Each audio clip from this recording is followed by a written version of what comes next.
I've got you. Nobody is going to hurt you. Get up and walk away from that horse. He has already hurt 2 men who knew what they were doing.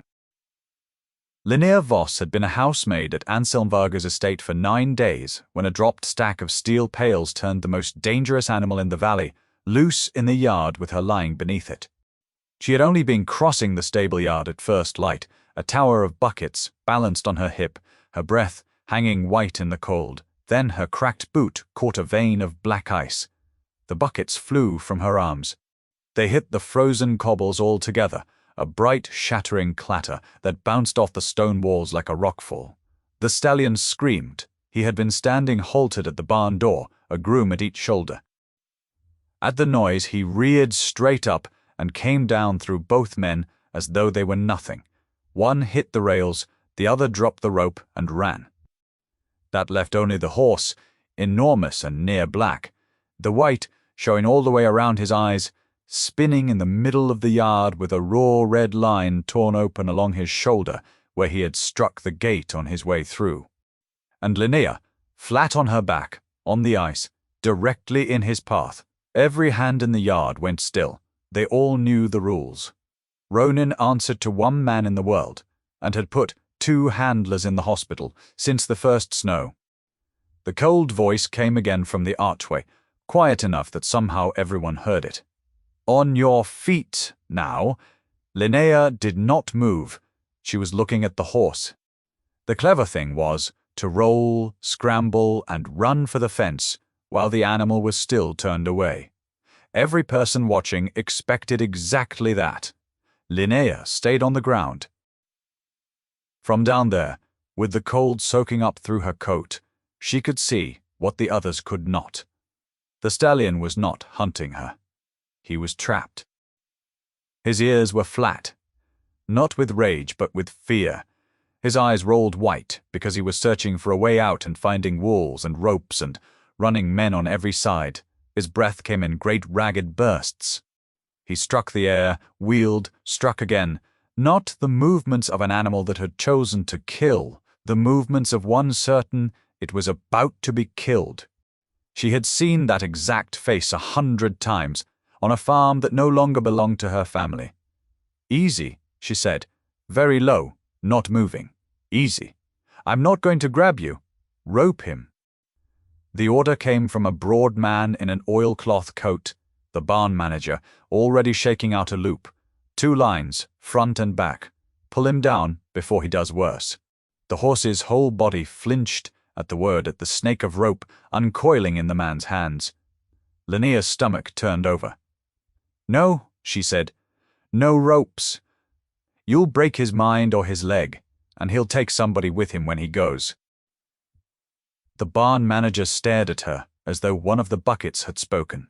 You've been here a week. The horse doesn't know that. A ripple went through the yard, not quite laughter, but its ugly cousin, the sound people make. When they are grateful, the humiliation belongs to someone else. Linnea felt every eye land on her at once, and with them came the old cold weight in her chest, the voice that had never entirely left. She could still hear exactly how he had said it. Rourke, standing in front of the whole church, calm and reasonable and kind, explaining to the people who had come to watch them marry that no one else would ever have chosen her, that he had been the only one willing to try, and look what it had cost him. Her mother had studied her own shoes and said nothing, which was the same as agreeing. For a moment her hands wanted to shake. They always did when people were waiting for her to fail. Then the horse blew out a hard, wet breath somewhere above her, and the rest of the world went quiet. With him, her hands were the steadiest things she owned. Miss, said a woman's voice, silk laid over ice. You are about to be trampled, and you are ruining a genuinely lovely coat, doing it. Linnea did not look. She had already caught the perfume, something expensive and floral and absurd in a freezing barn, and the click of heels far too fine for the yard. Delphine Sato stood at the edge of the crowd in pale fur, watching the way certain people watch a fire they will never have to put out. Anselm, Delphine called, delighted. Your new maid is negotiating with the beast. Do let her finish. It will save someone the trouble of dismissing her." Then the crowd parted, because he had begun to cross it. Anselm Varga was older than Linnea had expected the most feared man in the valley to be. Silver ran through the dark of his hair. The cold had cut deep lines on either side of a mouth that did not look as though it had been built for smiling. He wore no coat against the weather, only a dark sweater, as if the morning would not dare to inconvenience him. He did not shout, he did not hurry, he simply arrived, and the yard rearranged itself around his stillness. He looked at the stallion first, only afterward at her. "You were told to get up," he said. "I heard you. And you decided my instruction was optional." "I decided your horse was more frightened than dangerous," Linnea said. "Those are not the same thing. Everyone here is treating them like they are." Something moved behind his eyes. Not anger. Assessment. Ronan has ended the careers of 2 professional handlers and 1 veterinarian since October, he said. "The last man was hurt badly. You are aware of this." "I'm aware he did it while people were roping him, pinning him, forcing him against a wall." She kept her voice soft, for the horse, but the words were meant for the man. "I've cleaned this house for 9 days, Mr. Varga. In that time, I've heard 3 different people describe how brave they were to fight him. I have not once heard anyone ask what he was fighting. The silence that followed had a different texture than the one before it." Ronan had stopped wheeling. He stood trembling 10 feet away, blood tracking down his shoulder, watching the small, still woman on the ground who had not once reached for him. "Get her out of there," the barn manager muttered. "Before he finishes what? Be quiet." Varga did not raise his voice, and the man shut his mouth as though a hand had closed over it. For a long moment the older man looked at the horse he had bled for, and at the maid who should have run and had not. Snow began to sift down into the space between them. "What is it," he said at last, "that you believe you can do, which 3 men, who were paid to do it, could not?" Linnea drew a slow breath. "Give him back the choice," she said. "Everyone else has spent all winter taking it away." Varga was quiet for the length of 3 of the horse's ragged breaths. "Everyone out of the yard," he said. "Ropes down, gates open." The barn manager began to object. A single glance ended it. Then Varga crouched, an unhurried motion that still made 2 of the guards near the arch shift their weight, until his eyes were level with hers across the ice. "You will have until he settles, or until he puts you on the ground," he said, low enough that only she could hear. "If it is the second, no one will reach you in time. I want you to understand that before you stand, no one is coming to save you." Linnea looked past him to the trembling horse. "No one ever has," she said, and got to her feet.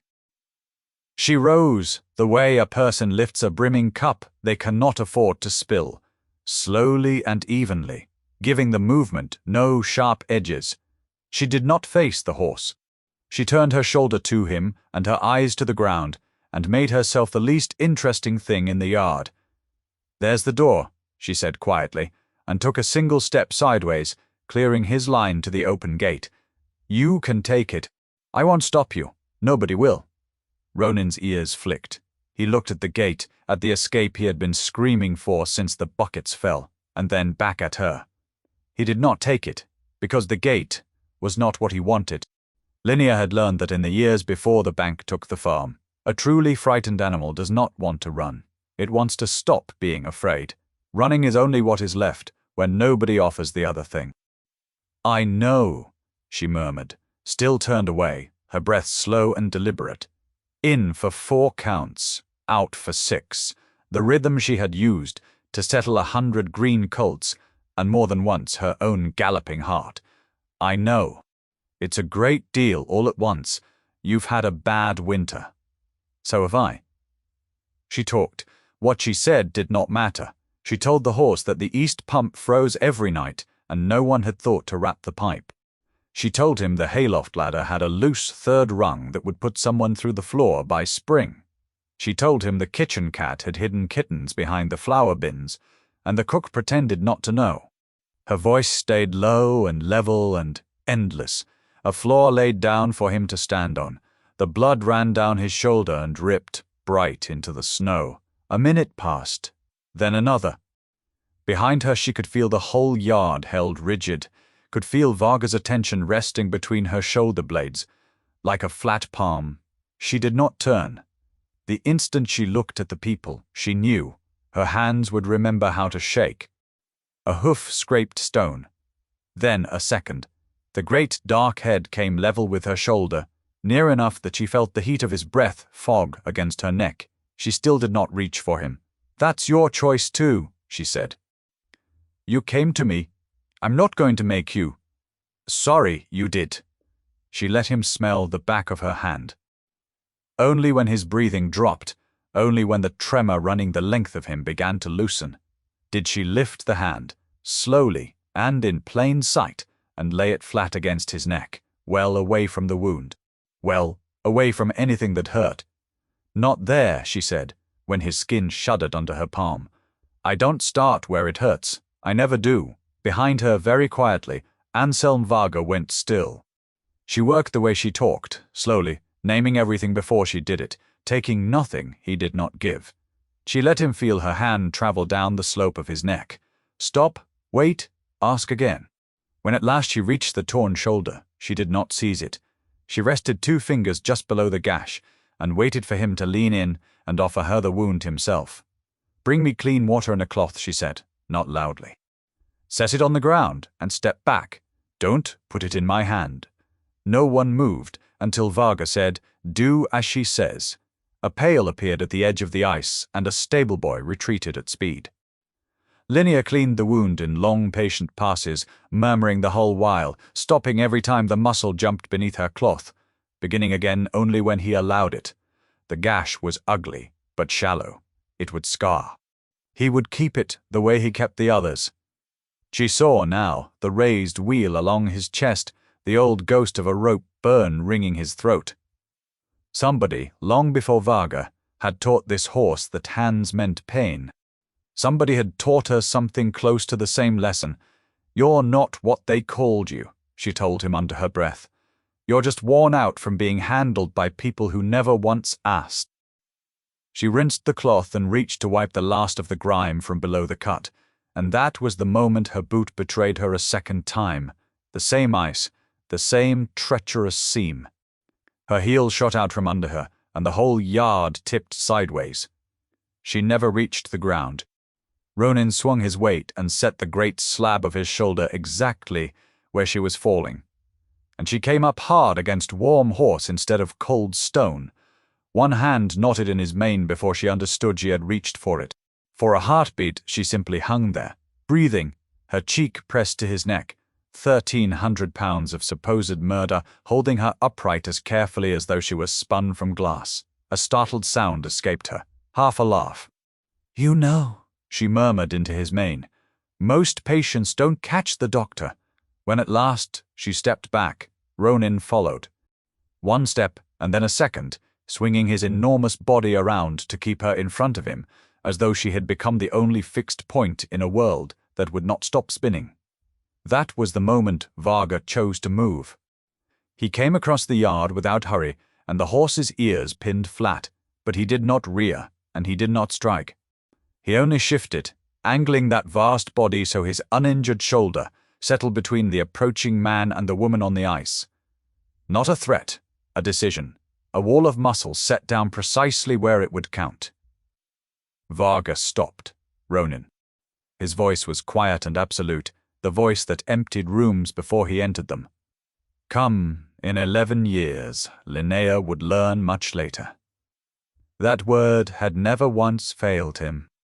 The horse had carried this man out of places that should have buried them both. He had come at that command through fire and through chaos and through worse than either.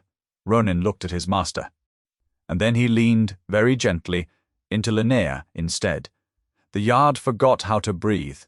Something crossed Anselm Varga's face in that instant, there, and gone so quickly that afterward she would half believe the cold had invented it. Not anger, not even surprise. Something that looked, for one unguarded moment, like grief, or like hunger, The look of a man watching a door swing open onto a room he had decided years ago was walled shut for good. Then it was gone, and he was only the most dangerous man in the valley again, standing in the snow watching a maid he had hired 9 days earlier hold the single loyalty he had never in his life had to share. "It appears," he said slowly, "that my horse has made a decision, Linnea." Still not entirely certain she was alive, laid her palm flat against Ronin's sound shoulder and felt the great hammer of his heart begin, at last, to slow beneath it. "He only needed someone to leave the door open," she said. She did not yet understand that she had said it to the one man in the world who had spent his entire life making certain that every door in every room he owned stayed locked. By the time the yard had emptied and Ronin's shoulder was dressed, dusk had come down over the valley like a lowered lid. The lake below the estate had gone the color of pewter. Lights bloomed one by one in the great house on the hill. That world of glass and stone and warmth Linnea cleaned, but did not live in. She lived, instead, in a groom's cottage at the far eastern edge of the paddocks, 10 minutes' walk from the kitchens, along a frozen cart track. It was small enough to heat with one stove and old enough that the door hung crooked in its frame. It had a narrow bed, a squat iron range, a window that looked out on nothing but sky and fence line, and one thing Linnea had not owned in the whole of her adult life, a lock, and the only key that fitted. For 6 years of marriage she had asked permission to do everything, to turn up the heat, to hang a picture, to keep a friend past 9 o'clock. Rourke had held the answers the way other men held car keys. The crooked little cottage, with its draught and its single key, was the first door in the world that opened or stayed shut because she said so. She loved it the way you love a thing you were told you would never have. She was most of the way down the cart track, bag hugged to her chest, when she heard it behind her. Not footsteps. Hoofbeats, slow and deliberate on the frozen ground. She turned. Ronin stood 20 feet back, following at a walk, a lead rope she had never put on him, trailing loose through the dirt. "No," Linnea said. "Absolutely not. You have a stall the size of my whole house."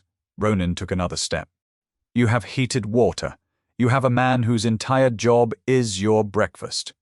He kept coming, unhurried and enormous, wearing the mild expression of an animal who has already decided how the evening will go, and is merely waiting for the human to catch up. By the time she reached the cottage, he was at her shoulder. She opened the gate to the little paddock beside it, a scrap of frozen grass with a lean-to she had assumed was meant for firewood, and he walked into it as though he had been born there, turned once, and planted himself where he could keep her door in sight. "This is temporary," she told him. Ronin dropped his head and began, pointedly, to eat her fence. She was still arguing with him through the window an hour later, soup warming on the range, when headlights swept the track. The car was black and low and had no business on a cart track. It stopped at her gate, and Anselm Varga got out alone. No guards this time. The fine sweater traded for a darker one, his breath clouding in the cold. He looked at the horse in the little paddock. The horse looked back at him and did not move. Varga climbed the 2 uneven steps to her door and knocked. It was such an ordinary sound, a knuckle against wood, that it took Linnea a moment to understand that the most feared man in the valley was standing on her crooked porch, waiting to be let in. She opened the door halfway. "He followed me," she said before he could speak. "So I see." Varga's gaze moved past her shoulder into the small warm room, the single lamp, the soup, the stack of dog-eared books on the sill. Ronin does not follow people. In 11 years, he has followed exactly one, and that man is standing on your step, being refused entry. I haven't refused you anything. You are refusing me now. The door is half open. He said it without heat, almost with interest, as though she were a lock he did not yet have the shape of. "He will not come to the stable." Marek tried. 2 grooms tried. He set his feet and put back his ears and would not cross the yard. "He's decided he lives here now, evidently." Varga looked at the horse a moment longer, then back at her, and asked the question that Rourke, in 6 years, had never once thought to ask her about any room he wished to enter. "May I come in?" The question landed somewhere it had no business reaching. Rourke had never asked. Once he decided a room was his, he simply walked into it. And after she had finally left him, he had used his copy of her key to come into her apartment while she was at work and take back the toaster. Because, he explained afterward by text, he had paid for half of it. Linnea stepped back and opened the door the rest of the way. Varga came in. He stopped on the mat and, without being asked, without appearing to think about it at all, scraped the mud from his boots before he set them down on her floor. Then he stood just inside the threshold, hands at his sides, this enormous quiet danger of a man taking up far too much of a room that was, for the first time in her life, entirely her own. He had not meant to stay. She could see it in the way he stood, his eyes returning to the door, as though his car might grow impatient without him. But the soup was on the range, the cottage was warm, and Ronin was visible through the glass, settled as he had not once been all season. Something about all three held the man in place. Linnea took down a second bowl. "I won't pretend I planned for company.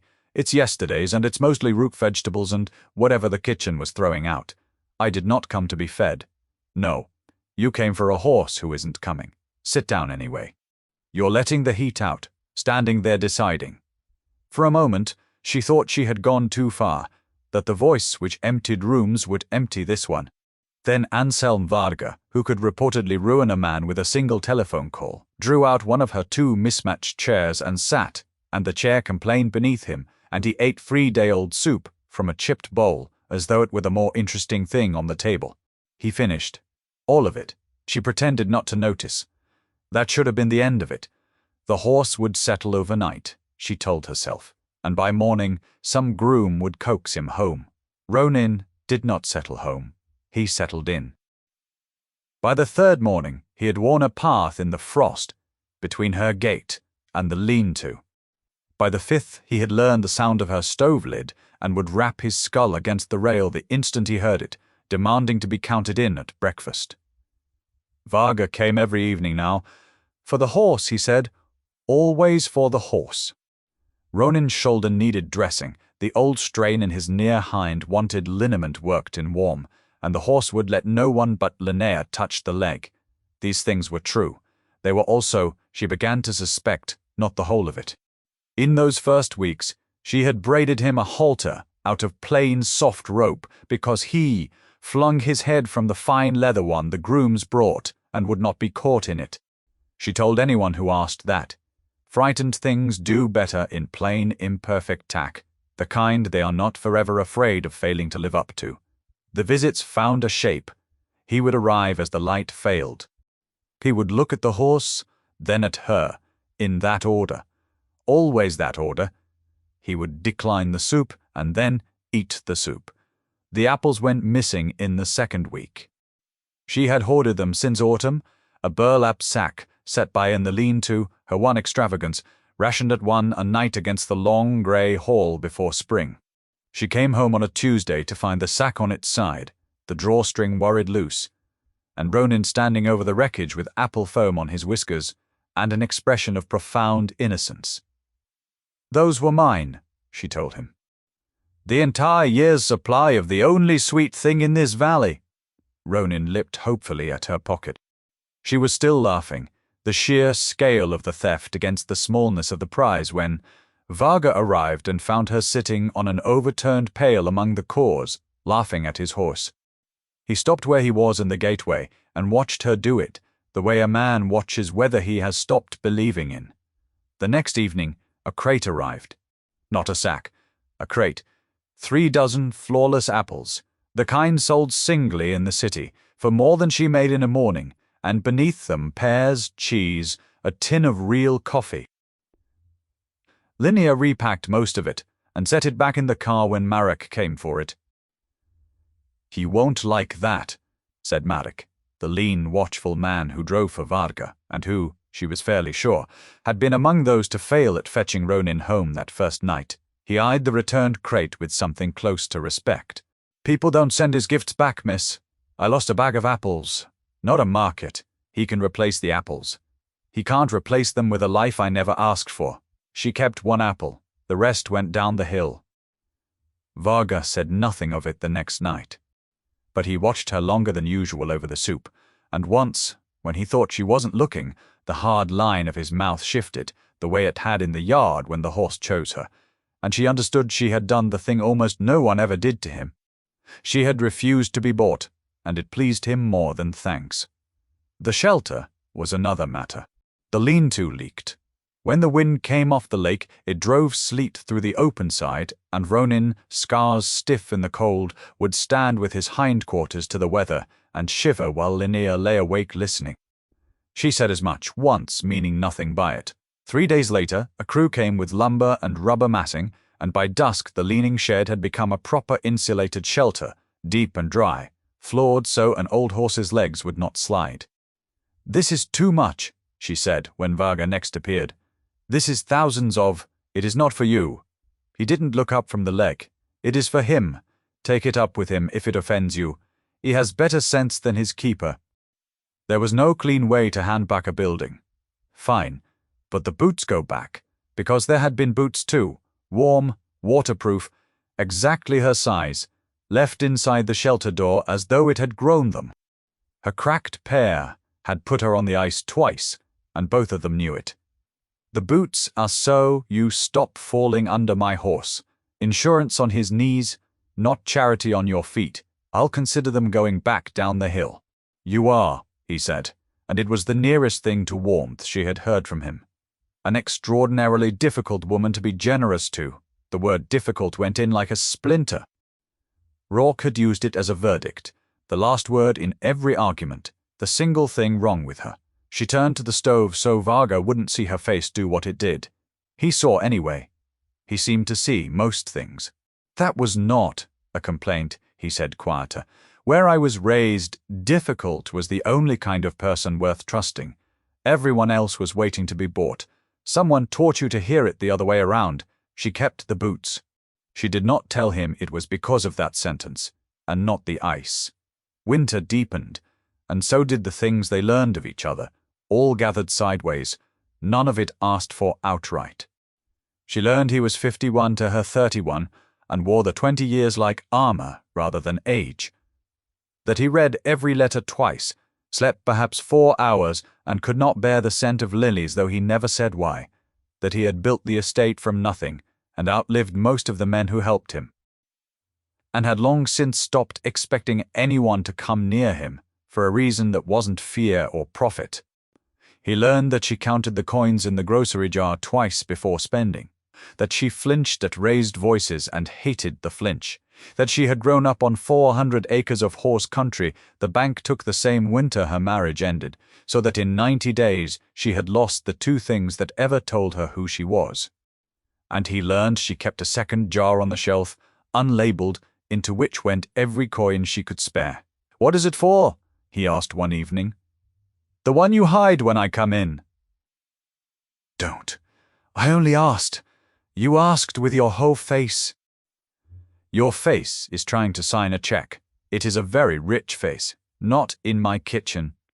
She set a dish towel over the jar and refused, that night, to tell him that she was saving to run one day a small quiet service for old and frightened and written-off horses, the ones everyone else had decided were fit only for the rope. The offer came at the month's end, in his study, dark wood, old maps, one long window over the frozen lake, the warmest cold room she had ever stood in. He would pay her to keep Ronin, he said. Not as a maid who had acquired a horse, as the horse's keeper, 3 hours each afternoon, a proper wage, kept separate from the house. "I'll want it in writing," Linnea said. "You do not trust me. I trust paper. Paper doesn't wake in a bad mood and decide the rules were always something else." She expected that to land badly. Instead, he studied her, then opened a drawer, set a blank sheet before her, and laid a pen across it. "Then write it. You trust paper, write paper you can trust." So she did. That the work was hers, and separate her hours fixed, and hers to keep. that she could refuse any handling she judged cruel, and that Ronan would never again be roped, twitched, or forced, except on a vet's signed order to save his life. That either of them might end it with 7 days' notice and no reason owed.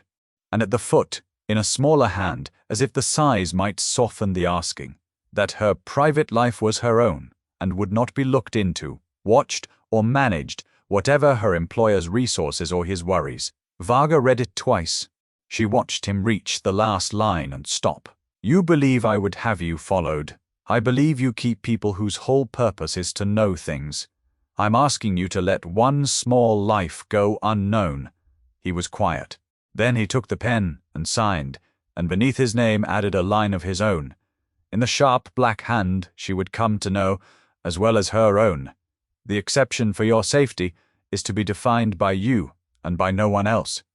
A door I may open whenever I decide it is for your own good, is not a door that you own. Linnea read it and read it again, and for reasons she could not have put to him had to turn and look out at the lake a while, until her eyes were her own once more.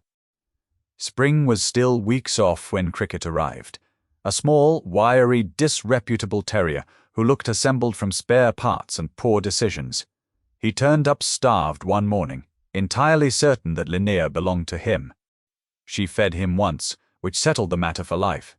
The contract was signed, in his view, with no 7 days' notice. Ronan took a dimmer view.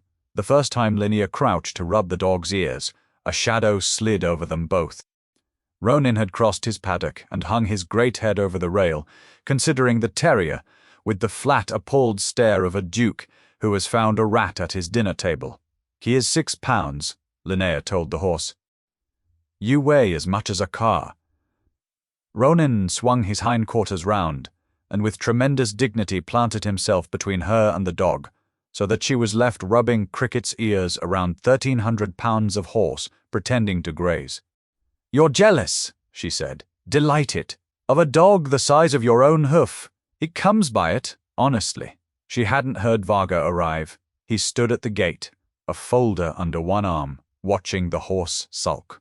His eyes went from the terrier in her hands to the horse guarding her knees, then briefly to her face.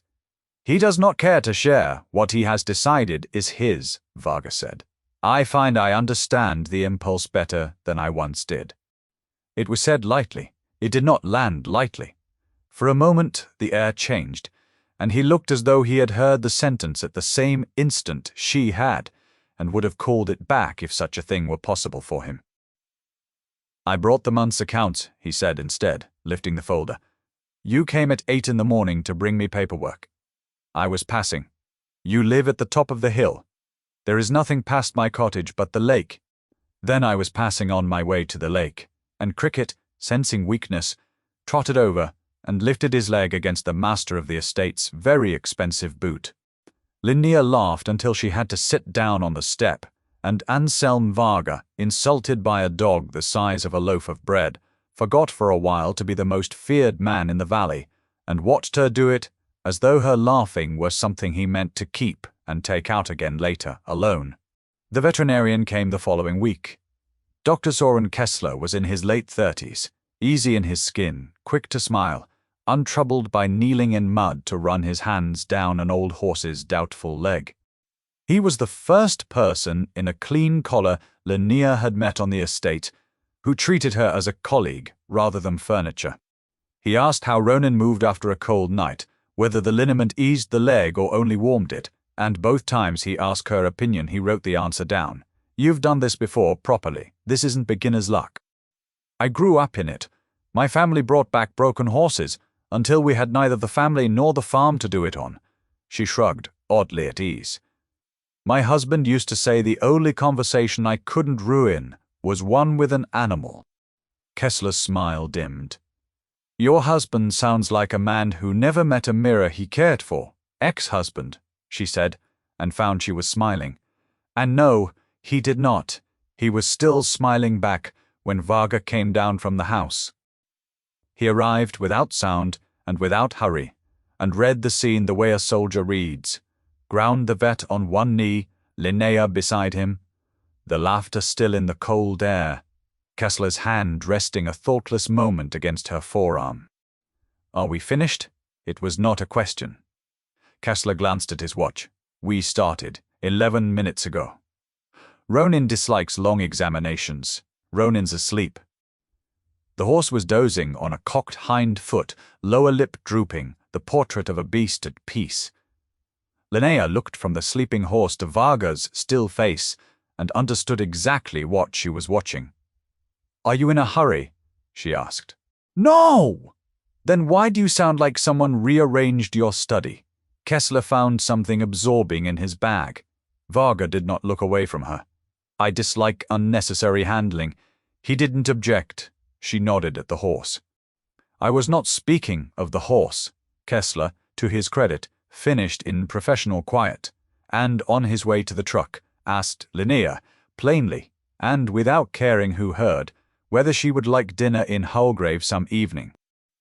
She said she would think about it, and watched Varga hear every word from 30 feet off, and pretend to test a fence with nothing wrong with it.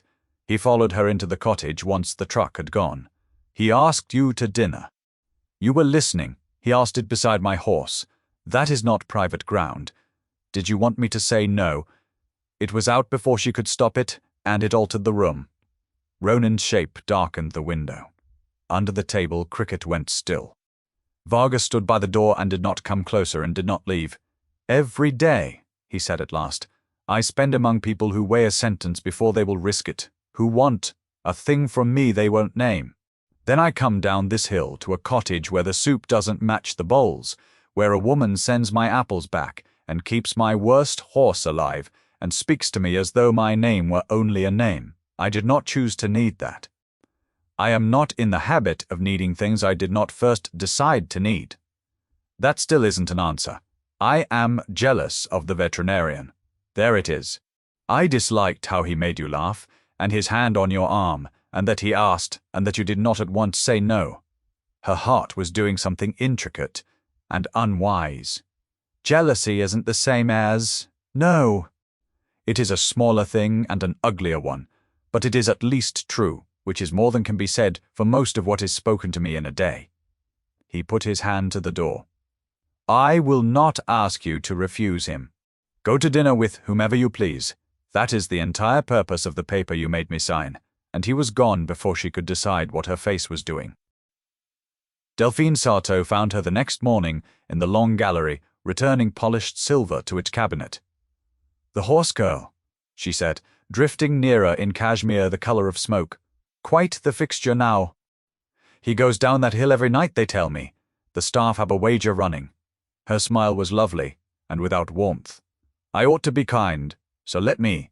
Men like Anselm collect broken, interesting things. A ruined horse, a ruined girl. It entertains them for a season. He is 51 and has never married. Not the beauties, not the heiresses, not the women raised for exactly that chair. Do you understand what I am telling you?"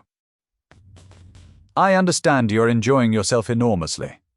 "I am telling you," Delphine said, almost tenderly, "that whatever he stirs in you at the bottom of that hill, a man like that does not choose a woman like you. He keeps her. There is a difference, and the difference will break your heart." She left in a drift of costly scent, and Linnea stood alone in the cold gallery, the silver heavy in her hands, hearing not Delphine's voice at all, but an older one beneath it, saying the very thing it had always said, in a church in front of everyone she knew: "No man will ever choose you." Her hands, steady all winter, began very slightly to shake. That night, the past came back with a familiar number on the screen. She had not heard from Rourke in almost a year. The number lit her phone, and her whole body did the old thing, shoulders climbing, breath going shallow. Before her mind had caught up, she let it ring out. He did not call back, but a minute later the voicemail was there, blinking. And because some wounds insist on being touched even after they have scarred, she pressed it to her ear. "There she is," Rourke said, warm as ever, the reasonable voice he always used just before the knife. "I heard the strangest thing at the club. That you are up at the Varga place cleaning, is it? Or Have you found some other way to make yourself useful to a man like that? A soft laugh. Careful. Men like Varga don't marry the help. They keep a plaything for the winter and set it out with the thaw. You always did confuse being tolerated with being wanted. A pause, gentle, surgical. I only tell you because someone should, and no one else will be honest. No man is ever going to choose you, sweetheart. I was the only one who tried, and look what it cost me. The message clicked off. He always took the last word, the way he had taken everything else. Linnea sat very still in the dark. She should have deleted it. Instead, she played it again, and then a third time, standing in the cold kitchen, and letting the words find every old groove they had ever cut. Ronan's great head appeared at the window. Cricket climbed into her lap and pressed his small, warm weight against her ribs, and a knock came at the door. 3 even raps, and then nothing. No handle tried. No entry taken. May I come in? Varga's voice through the wood. Not tonight, she said. A silence. Then, unexpectedly, all right.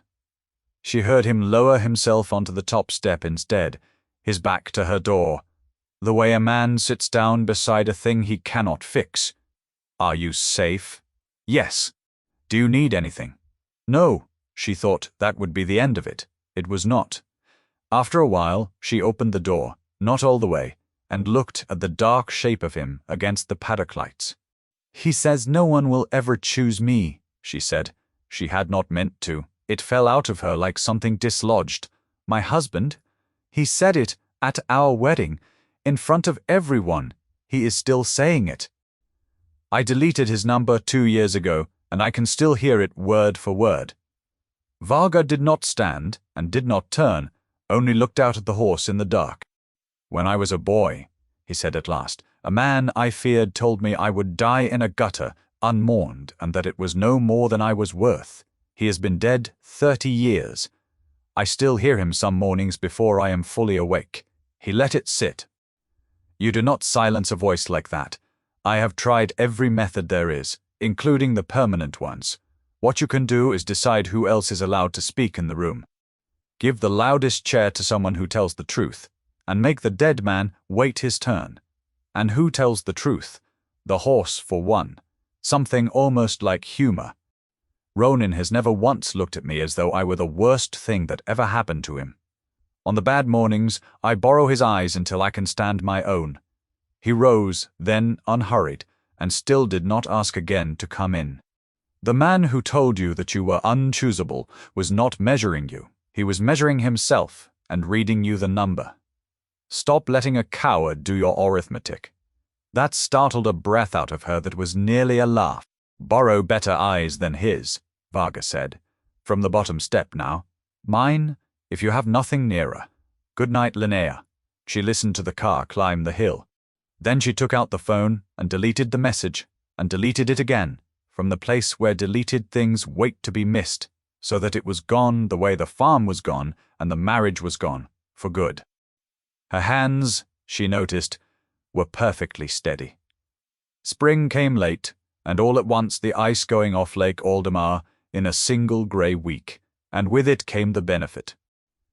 Varga hosted it every year, Ilona told her. The cook, a broad, sharp-eyed woman who ran the kitchens and pretended to disapprove of Linnea while saving her the best of the bread. This year, the cause was a regional horse sanctuary, and the lawns above the lake filled with people who had never mucked a stall in their lives, women in pale silk with dogs too small to survive a winter, photographers, a string quartet, and Delphine Sato in something the color of champagne, holding court beside the marquee. Linnea had spent 2 weeks on it, the counts, the seating, the quiet fenced paddock where Ronan could be shown without being mobbed. She was carrying a tray of glasses across the terrace, keeping to the edges, invisible the way good staff are meant to be, when a photographer's flash went off a foot from her face. The tray went. Glass burst across the flagstones. Every head on the terrace turned. For one endless second, Linnea stood, in the ringing silence, with her empty hands still shaped around a tray that was not there, and she was 26 again in Rourke's dining room, holding the pieces of a drop serving dish. while he explained to their guests, fondly, that his wife could turn cutting bread into a household emergency. "There she is," Delphine said, not quite quietly, delighted. "I did wonder how long the horse girl could go without a performance." Laughter, the polite and cruel kind, heat, climbed Linnea's face. Her hands went to ice. She bent for the shards. "The tray, the dining room, the church. No man will ever choose you." Then a weight leaned into her side. Ronan had come. He had cleared the low rail of his paddock, a thing his hip should not have allowed, and crossed the whole width of the lawn through a crowd that scattered before him like water. And now he stood over her, huge and calm, setting his shoulder exactly where it had been that first morning on the ice, so that she was not on the ground and she was not alone. The trembling in her hands stopped as though a switch had been thrown. Someone started forward to seize his halter. "Leave him," said a voice. It was Varga, but he was not looking at the horse, and he was not looking at Linnea. He was looking at Delphine. She did not drop it, Delphine said too quickly. "You laughed," Varga said, "as though you had waited all afternoon for the chance you had." Then his eyes moved to Linnea, and something in them stepped back deliberately and gave her the ground. She stood. She did not let go of the horse. And for the first time in her life, with 200 rich strangers watching, she did not apologize. "I drop things," she said. Her voice shook on the first word. She let it and went on. "When I know people are waiting for me to, when I can feel a whole room deciding I am the entertainment, I have done it since I was a girl, and a man I married made a career of it." She looked at Delphine, and then out at all of them. "But you should know what I do not drop. I do not drop a foal that is coming wrong at 3 in the morning. My hands do not shake over a colicking horse who will die if I panic. I have never once dropped a frightened animal that everyone else had given up on and called dangerous." She laid her palm flat on Ronan's neck. "So keep your eyes on the crystal. I will keep mine on the things that are actually breathing. It turns out, those were never the same skill." Nobody laughed. Delphine's lovely face went blotched and still, and from the edge of the marquee, quietly, someone began to clap. Dr. Kessler, then Marek, once, twice, deadpan. Then, absurdly, the cellist from the quartet, and then more, until the terrace filled with the sound of it, and Delphine turned and walked very fast toward the house. Later, after Kessler had stood before the whole benefit and introduced her, without warning, as the woman who had brought back the horse everyone else had written off, and made her answer questions about fear and pain, and why frightened was so often mislabeled as vicious, and she had answered everyone without her voice breaking to that, she found Varga in the cool dim of the stable corridor, away from the noise. "You planned that," she said, Kessler introducing me. "I did not. He asked me this morning whether he might. I told him it was not my permission to give." A pause. "You stood where I could see you the entire time. I made certain I stayed where you could see me. Why? So you would know it was your room, not mine. Lent to you, yours." The music drifted in from the lawn, thin and sweet. The corridor smelled of hay, and warm horse, and spring.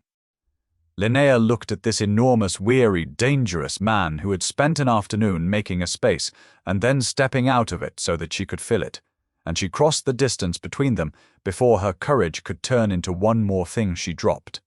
She kissed him. Varga went utterly still, hands at his sides, as though he had been handed something he was afraid to hold too hard.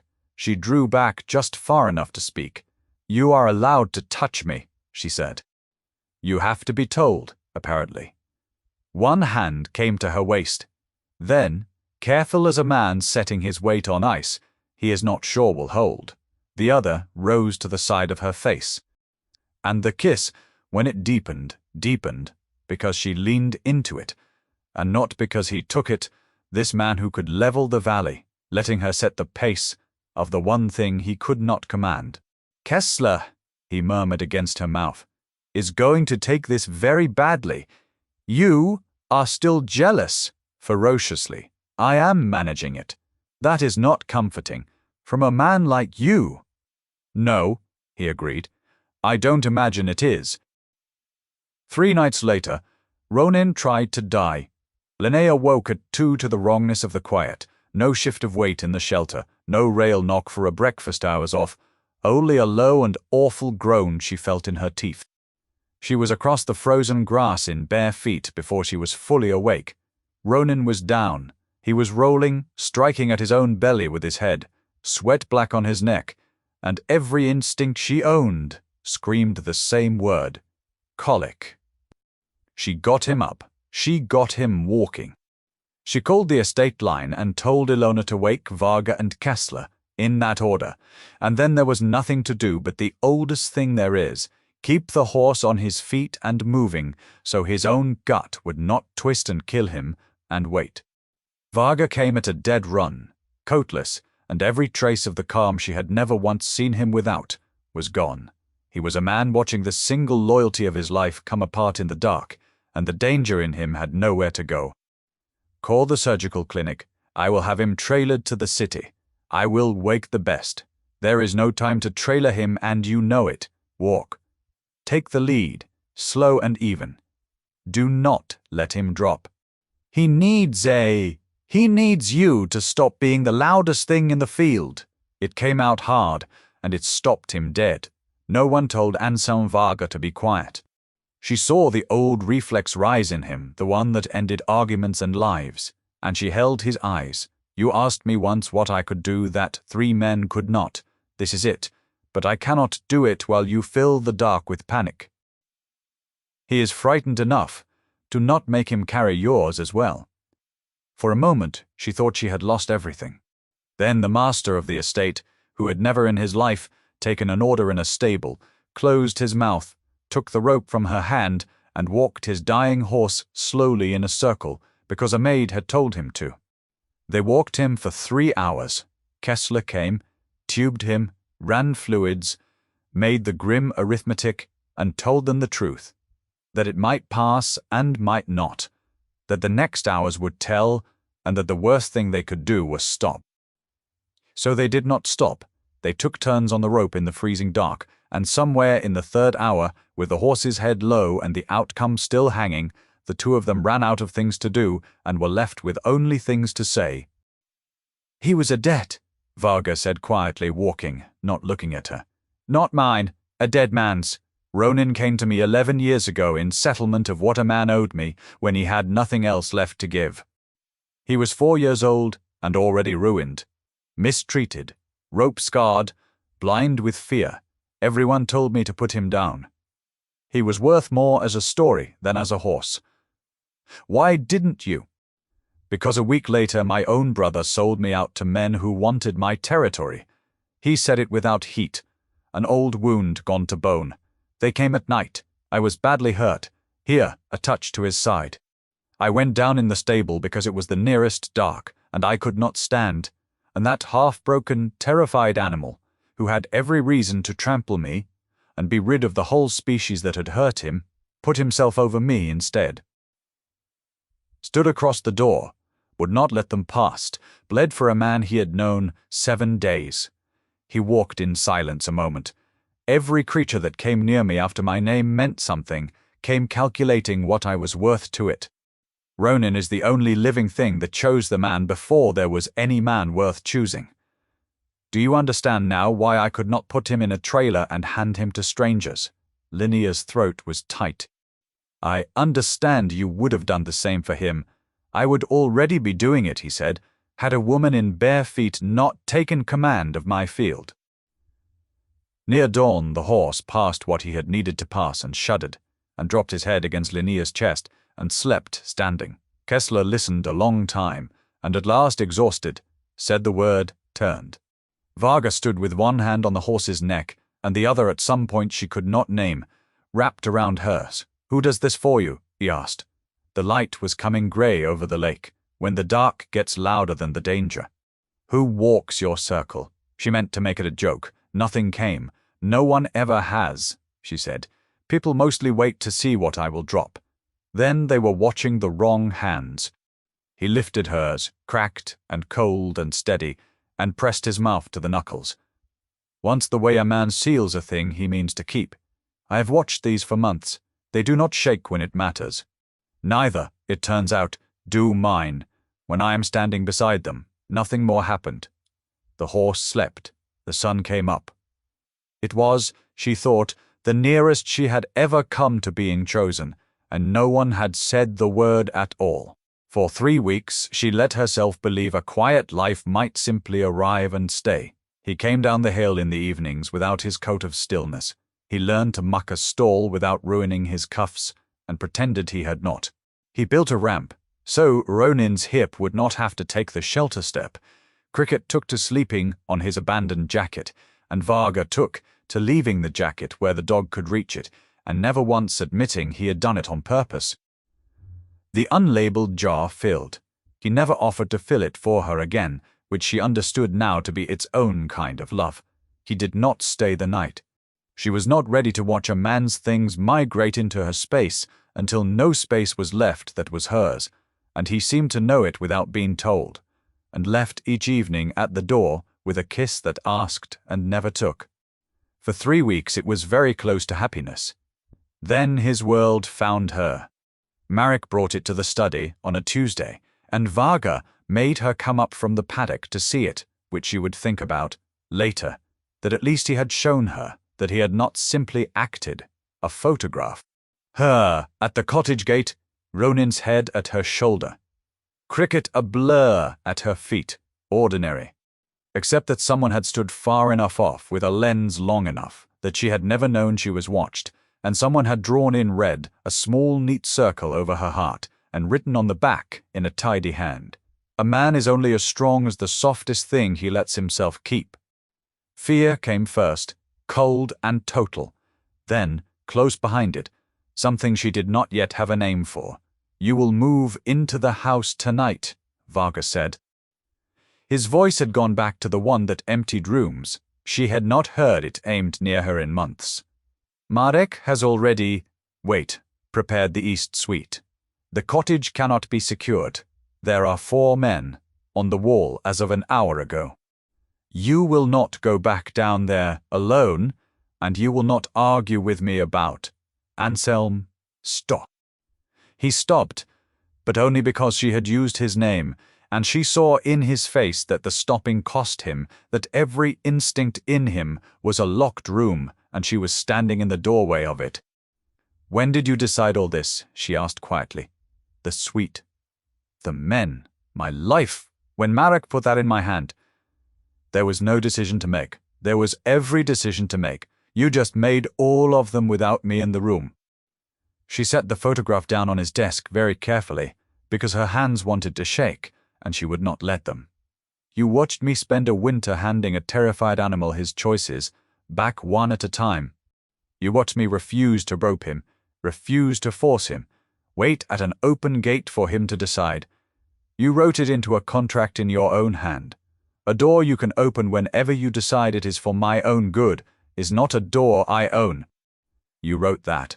And the first hour, you are truly afraid. You walk into my life and begin moving the furniture. This is not the same. A muscle worked in his jaw. A man drew a target on you. And your answer is to draw a smaller cage and call it safety." She heard her own breath. "That is what he did. Not with men on a wall. He did not have your money. With keys. With cancelled plans. With telling everyone I was too fragile to be trusted with my own life. It was always for my own good." "Do not," Varga said, low, "compare me to that man. Then stop giving me his lines." The silence had teeth. And then he did the thing that broke it, the thing she would turn over for weeks afterward, trying to decide whether it was the most hope she had ever been offered or the deepest wound. He reached into his coat, set a small box on the desk beside the photograph, and opened it. "Marry me," he said. The ring was old and extraordinary and plainly not bought that afternoon. She stared at it. "Carry my name," he went on, and now the words came faster, the argument of a man who has found at last a lever that will move the immovable thing. "Then this ends. An attack on my wife is a war no one in this country will begin." You become untouchable, not a maid, not a keeper, not a soft thing I can be, blackmailed over, my wife, protected by everything I am. It is the safest thing I can give you. It solves all of it. Say yes, and I will never have to be afraid for you. Again, for a long moment she could not speak at all. Because there it was, the whole of what she had been told she would never have held out, in a velvet box by a man who could level the valley. No man will ever choose you.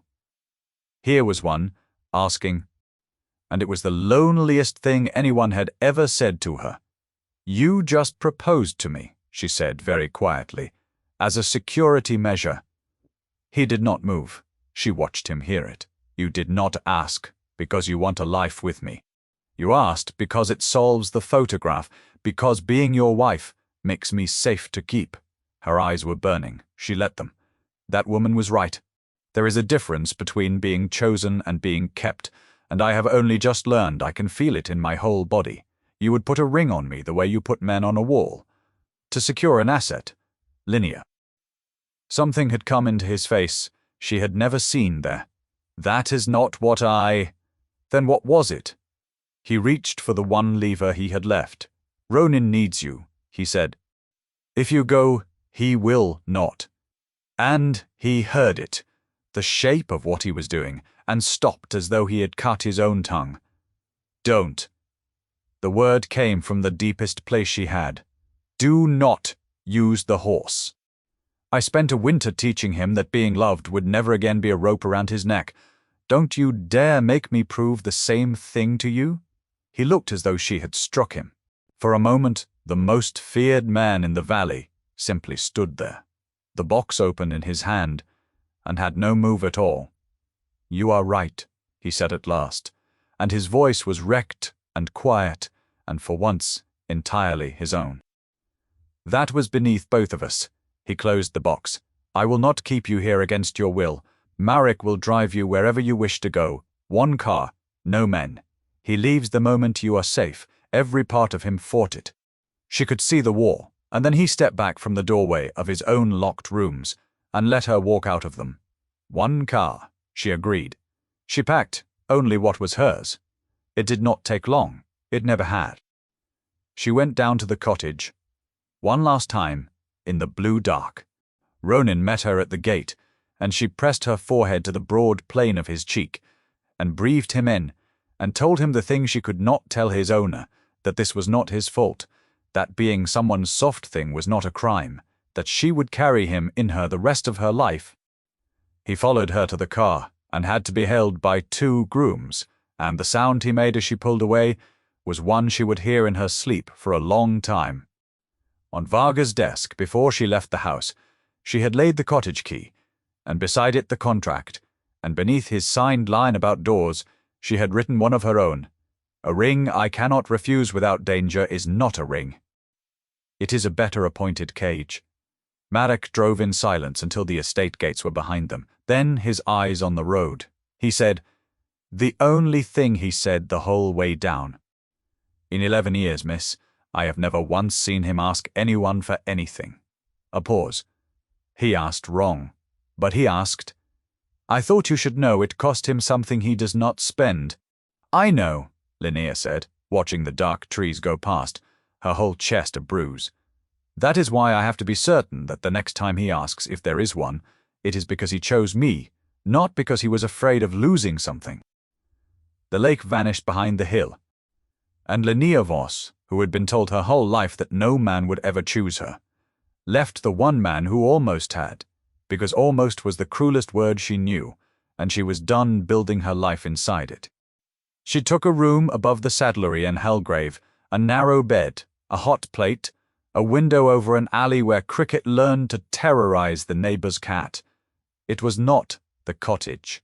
It had no paddock, no lake, no lamplit evenings with soup for 2, but the lease carried her name and the key fit only her hand, and that she had learned was the whole of what she had ever actually needed.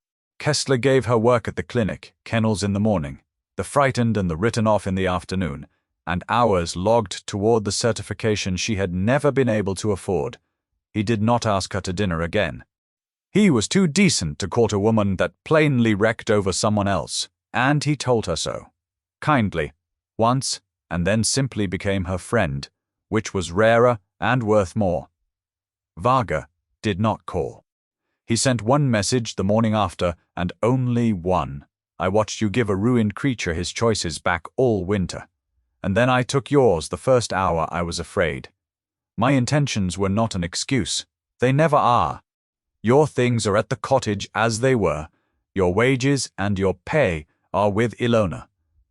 I will not contact you again unless you ask me to. She read it every night for a week. She did not answer. What she did not know then was what the silence cost him.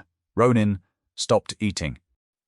Not all at once, a refused feed here, a turned head there, until Kessler was called up to the estate and came back, grey-faced, and told her, because he thought she had a right to know, that the horse was grieving himself thin and there was no medicine for it.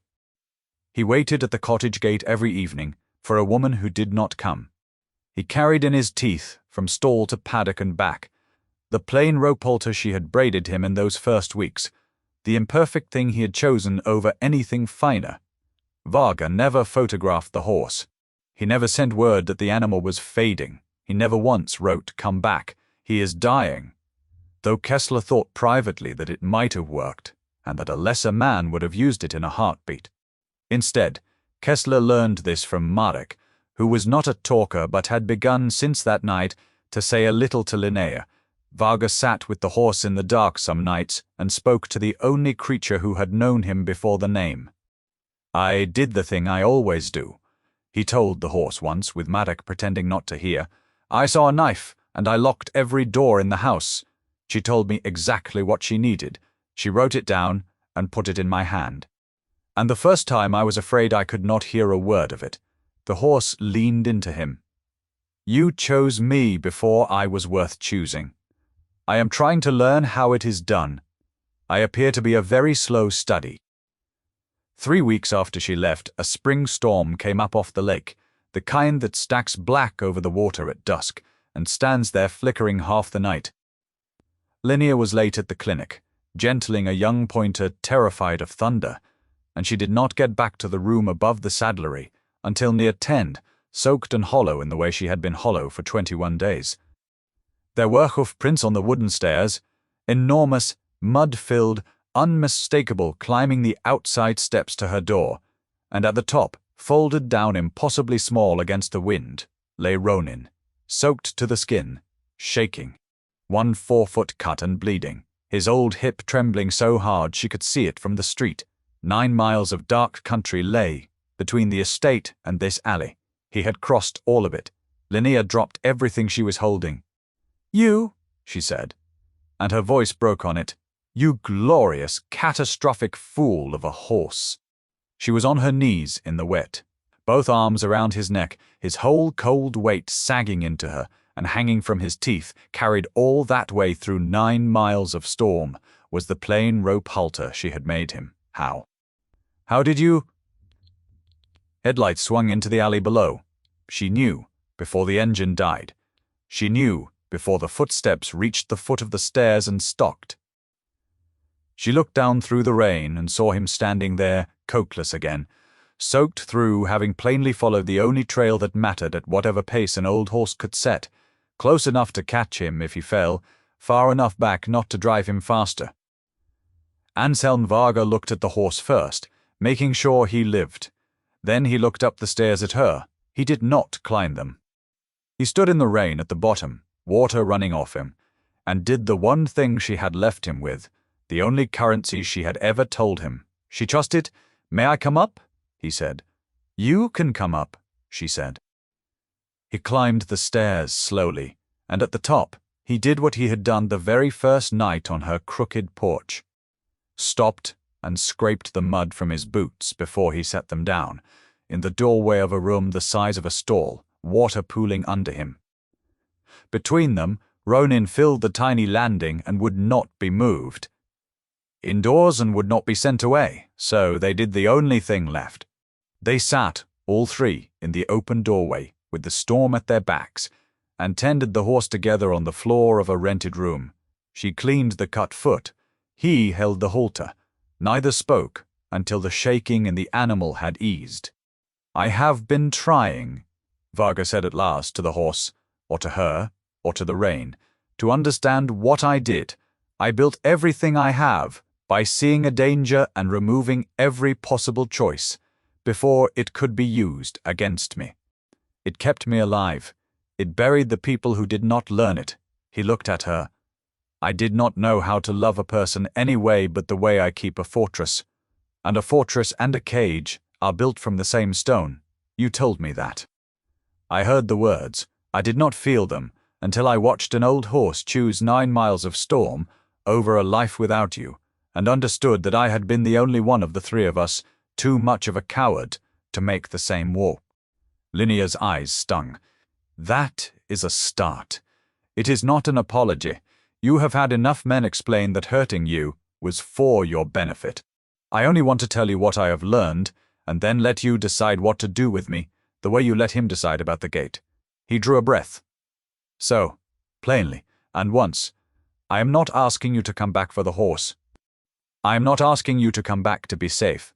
The man who wanted to marry you to solve a photograph was a coward, with good instincts, and you were right to leave him standing in his study with the ring in his hand. Anselm, let me finish, because I will only manage it once." And the most feared man in the valley knelt, actually knelt, in the mud and rainwater of a saddlery landing, beside a dog and a cat on the sill, and a horse who had walked through a storm to make the moment possible. And it was nothing like the study. There was no box this time. There was only the man. You were told by a fool in a church that no man would ever choose you. I have spent 51 years being chosen for my money, my name, my usefulness, and the danger I carried, and never once for myself, until an animal did it in a stable 11 years ago and taught me what the word was supposed to mean. So, I know exactly what it is worth, and exactly how rare, and I am telling you with nothing to gain and a great deal to lose. I choose you not to keep, not to protect my interests. Not because a life with you is safe, God knows it is not. You will argue with me until I die and send back everything I buy. I choose you because a life with you missing from it is one I have discovered. I do not want to survive." He stopped. His voice, when it came again, was very quiet. "Marry me, or do not. Refuse me and keep the cottage, keep the work, keep every door in your name, and I will change nothing, take nothing, punish no one, whatever you say. It has been open the whole time. I only wanted, once, to ask you through it, instead of carrying you." The rain came down. Ronin breathed slowly between them. Cricket, sensing a moment beyond his understanding, put his chin on Varga's knee. Linnea discovered she was crying and did not much mind. "Say it again," she said. "The middle part, not the marriage. The other thing. I choose you," he said, without hesitation this time. "I choose you." "No man will ever choose me," she said softly, testing the old sentence in the air, turning it over one last time to find that it had, finally, completely emptied out. Then she looked at him, this ruined, patient, kneeling man who had let an old horse teach him how to stand at an open door, and the verdict she had carried her whole life simply stopped being true, not because he had said the words, but because she believed them. And because she was about to do the very thing the sentence had always sworn she would never get to do. "Then let the record show," she said, and her voice shook only once, and she let it, "that I choose you back. Yes. On every one of my terms and half of yours. Yes." He did not seize her. He waited, even then, hands at his sides in the rain, until she took them and set them where she wanted them, and kissed him there on the floor of a room she paid for herself, with the storm blowing out over the lake and every door in her life, for the first time standing open because she had chosen to leave it so. Nothing else needed to happen that night. It was, at last, enough. They married in the autumn in the stable yard because Linnea refused a cathedral and Ronin refused to be left out, and the horse stood as near a best man as any animal ever has, in his plain rope halter, with Cricket asleep on the orthopedic bed that had at last, after 2 years of argument, been permitted indoors. Delphine Sarto came, uninvited, to an estate function the following spring, and referred to Linnea, within earshot, as the maid who had trapped Anselm Varga. Ronin, loose as he generally was now, crossed the lawn and stood beside her, and Varga looked at Delphine over the rim of his glass and said, without heat, "She did not trap me. She is the only person alive who ever left the choice entirely to me. You should try it. It is disarming." And Linnea, who no longer dropped things when people watched, handed Delphine a small card. "My rehabilitation service," she said pleasantly, "for difficult horses, should you ever meet one you cannot buy." Delphine did not take the card. Ronan lowered his great head and stared at her until she did, because there was a service.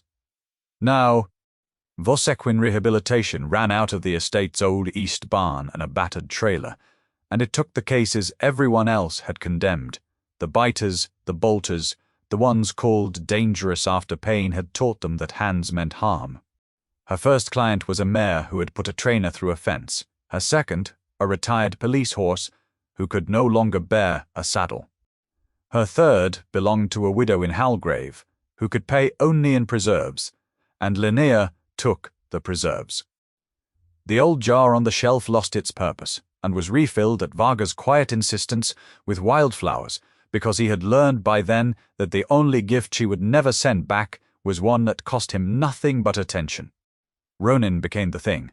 Frightened horses were introduced to first, enormous, scarred, patient, living proof that a large dangerous body need not mean a large dangerous heart. Cricket rode in the trailer against all rules and ignored every attempt to ban him.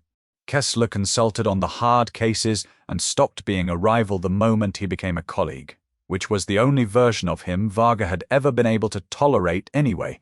Varga did not change what he was. He still went up the hill each morning to a world that lowered its voice around him, still answered calls at hours no honest business kept, still made decisions Linnea did not ask about and did not want to know.